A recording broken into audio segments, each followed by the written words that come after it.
Friends, बात करूंगी आज एक ऐसे फर्टिलाइज़र के बारे में जिसको आप अभी सर्दियों में यदि अपने प्लांट पर डालते हैं तो प्लांट की रुकी हुई ग्रोथ शुरू हो जाएगी और साथ ही उसमें अच्छी मात्रा में फूल भी आएंगे, क्योंकि ये फर्टिलाइज़र प्लांट के लिए ज़रूरी पोषक तत्वों से भरपूर है और आसानी से घर पर हम इसे फ्री में ही तैयार कर सकते हैं।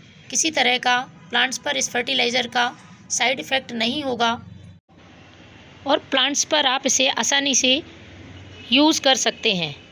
ये फर्टिलाइज़र मैंने 4 चीज़ों को मिलाकर बनाया है और सारी ही चीज़ें पोषक तत्वों से भरपूर हैं, हमें आसानी से घर में ही उपलब्ध हो जाती हैं, क्योंकि सर्दियों के मौसम में प्लांट की ग्रोथ नेचुरली कम हो जाती है और बढ़ते कोहरे की वजह से कम तापमान में प्लांट फूल देना भी बंद कर देता है। तो उसे आपको यदि फर्टिलाइज़र देना है तो आप किसी तरह के केमिकल फर्टिलाइज़र का यूज़ ना करें। ऑर्गेनिक होममेड फर्टिलाइज़र यदि आप अपने प्लांट्स पे देते हैं तो प्लांट सर्दियों में कभी ख़राब नहीं होगा और उसमें फूल भी अच्छे आएंगे। आप देख रहे होंगे ये गुलाब के पौधे में कितने सारे गुलाब खिल रहे हैं, तो आप इस तरह से अपने प्लांट्स पर पूरी ठंडों भर फूल पा सकते हैं इस फर्टिलाइज़र का यूज़ करके। इस फर्टिलाइज़र में अच्छी मात्रा में पोटेशियम है जो कि प्लांट में फूल लाने में मदद करता है। इसके साथ ही प्लांट की इम्यूनिटी को भी बूस्ट करता है। सर्दियों में प्लांट पर इंसेक्ट अटैक ज़्यादा होता है, मिट्टी में फंगस, कीड़े या चींटियों की समस्या भी हो जाती है, तो इन सब को दूर करने के लिए ये फर्टिलाइज़र उपयोगी है।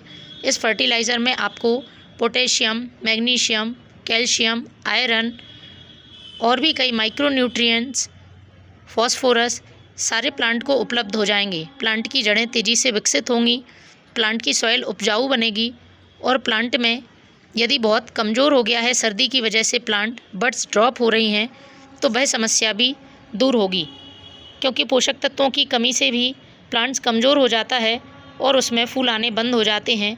इसलिए यदि आप अपने प्लांट को पूरी सर्दियों हरा भरा स्वस्थ रखना चाहते हैं तो महीने में एक बार इस फर्टिलाइज़र का यूज़ ज़रूर करें। सभी फूलों वाले प्लांट्स जैसे गुड़हल, गुलाब, अपराजिता या विंटर प्लांट्स, गुलदाउदी में आप इसका बहुत आसानी से यूज़ कर सकते हैं। इसके साथ ही वेजिटेबल प्लांट्स या फिर फ्रूटिंग प्लांट्स में भी इसका यूज़ किया जा सकता है। तो सबसे पहले मैंने लिए हैं प्याज के छिलके, कुछ लहसुन के छिलके भी हैं। यदि आपके पास लहसुन के छिलके नहीं हैं तो आप लहसुन की कलियों को कूटकर इसमें इस्तेमाल कर सकते हैं। तो 1 मुट्ठी लहसुन का छिलका और 1 मुट्ठी प्याज का छिलका ले लें। लहसुन के छिलके में अच्छी मात्रा में सल्फ़र होता है, ये प्लांट की मिट्टी में किसी भी तरह के फंगस या इंसेक्ट को दूर रखता है और प्याज के छिलके पोटेशियम से भरपूर होते हैं, पौधों में फूल लाने में मदद करते हैं। तो एक जार में इनको हमें इकट्ठा कर लेना है। दूसरी जो चीज़ है वो है केले के छिलके। केले के छिलके में भी अच्छी मात्रा में पोटेशियम होता है, फॉस्फोरस, मैग्नीशियम, कैल्शियम, कई माइक्रो न्यूट्रिएंट्स और विटामिन से भरपूर केले का छिलका प्लांट में ग्रोथ के साथ साथ फूल और फल लाने में बहुत मदद करता है। तो आपको 2 केले के छिलके ले लेने हैं। आप फ्रेश केले के छिलके भी ले सकते हैं या सूखे हुए केले के छिलके का भी इस्तेमाल कर सकते हैं। इनको आप छोटे छोटे टुकड़ों में काट लें या ऐसे ही जार में डाल दें। तीसरी जो ज़रूरी चीज़ है वो है नींबू के छिलके। विटामिन सी से भरपूर होते हैं, प्लांट की इम्यूनिटी को बढ़ाते हैं। बदलते मौसम में किसी भी तरह के इंसेक्ट का अटैक प्लांट्स पर नहीं होता है।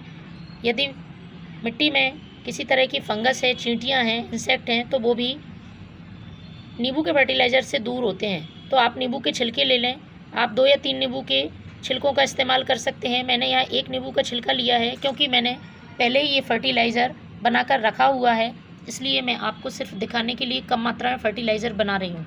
यदि आपके प्लांट्स ज़्यादा हैं तो आप इनकी मात्रा दुगनी तिगनी कर सकते हैं और उसी हिसाब से फर्टिलाइज़र बना सकते हैं।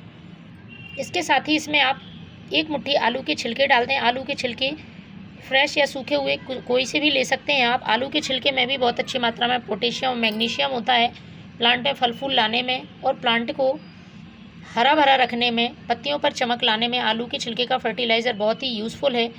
और यदि आपके पास आलू के छिलके नहीं हैं तो आप सिर्फ इन छिलकों से ही इस फर्टिलाइज़र को बना सकते हैं। और इसके बाद इसमें आप पानी डाल दें। इतना पानी डालना है जितने में ये सारी छिलके भीग जाए अच्छी तरह से, और 2 दिन के लिए आपको इसको ढक के रखना होगा।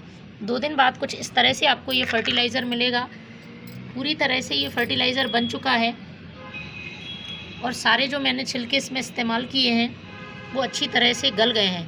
तो अब हमें इसको छान लेना है। छानने के बाद ही हम इसका अपने प्लांट्स पर यूज़ करेंगे। फर्टिलाइज़र पूरी तरह से बना है या नहीं, इसको चेक करने का देखिए बहुत अच्छा तरीका है। आप इस तरह से ये छिलके देखें निकाल कर, मैंने जो नींबू के छिलके डाले थे देखिए वो किस तरह से गल गए हैं। इस तरह से ये छिलके गल जाने चाहिए तो हमारा फर्टिलाइज़र पूरी तरह से बनकर तैयार हो जाता है। तो इस तरह से मैंने इसे छान लिया है। जितना भाग आप फर्टिलाइज़र ले रहे हैं उसका 2 भाग सादा पानी मिला लें। अब ये फर्टिलाइज़र प्लांट्स में डालने के तैयार है। इसके लिए आपको प्लांट की सॉइल में पॉट की साइज़ के हिसाब से इस फर्टिलाइज़र का यूज़ करें। महीने में एक बार इस फर्टिलाइज़र को ज़रूर डालें। आपके प्लांट हरे भरे स्वस्थ बने रहेंगे। Thank you.